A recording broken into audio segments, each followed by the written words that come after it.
Hello, જય શ્રી કૃષ્ણ. આજે આપણે જો મોરૈયાની ખીચડી બનાવવાની છે. તો એના માટે આપણે મોરૈયો લઈ લીધો છે, એને આપણે ધોઈ નાખ્યો છે. 2 ટમેટાં લીધા છે, 2 મરચાં, આદુ અને 1 બટેટું નાનું એવું લઈ લીધું છે. અને હવે આપણે તેલ લઈ લીધું છે. હવે આપણે વઘાર કરશું. જો તેલ આવી ગયું છે, હવે આપણે આની અંદર જીરું નાખશું થોડું. વઘારમાં લીમડો અને જીરુંનો વઘાર કરશું. જીરું નાખી થોડીક હિંગ નાખશું, 2 દાણા લીમડાના નાખશું. પછી આ આદુ છે એ નાખી દેશું આપણે.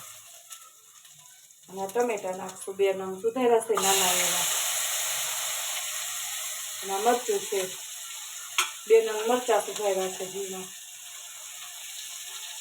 આપણે મિક્સ કરી દઈશું.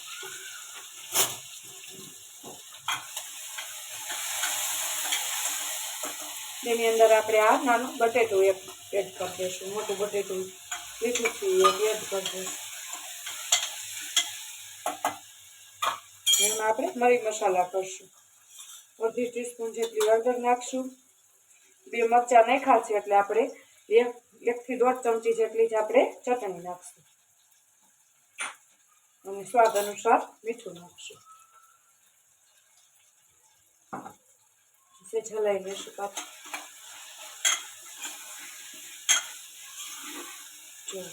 હવે આને આપણે થોડીક વાર ચડવા દઈશું.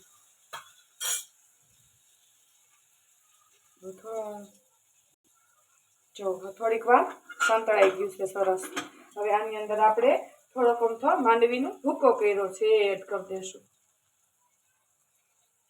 અને આ આપણે જે મોરૈયો લીધો છે એને એડ કરી દઈશું. અને આમાં આપણે 2 ગ્લાસ જેટલું પાણી નાખશું.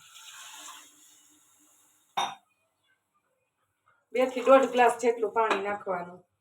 પછી આપણે એને લીંબુ નીચવી અને આપણે બંધ કરી દઈશું ગેસને. પછી લીંબુ નીચવી ધાણા ભાજી નીચવી અને તૈયાર કરશું મોરૈયાની ખીચડી. હવે આને આપણે 2 સીટી કે 1.5 સીટીની અંદર તૈયાર થઈ જશે. આપણે 1 સીટી આખી કરશું અને 1 સીટીને આપણે અંદર વરાળ રહેવા દેશું.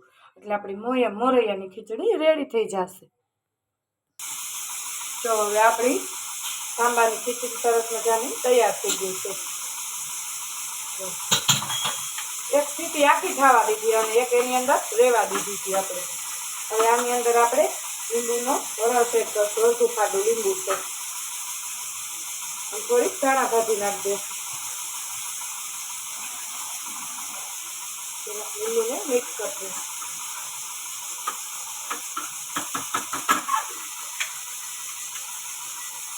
જો આપણી સરસ મજાની આંબાની ખીચડી તૈયાર થઈ ગઈ છે. જો આપણે થોડીક ધાણા ભાજી નાખી અને સરસ મજાનું મિક્સ કરી દીધું છે. તો તૈયાર છે આપણી સાંબાની ખીચડી. બાય બાય, જય શ્રી કૃષ્ણ.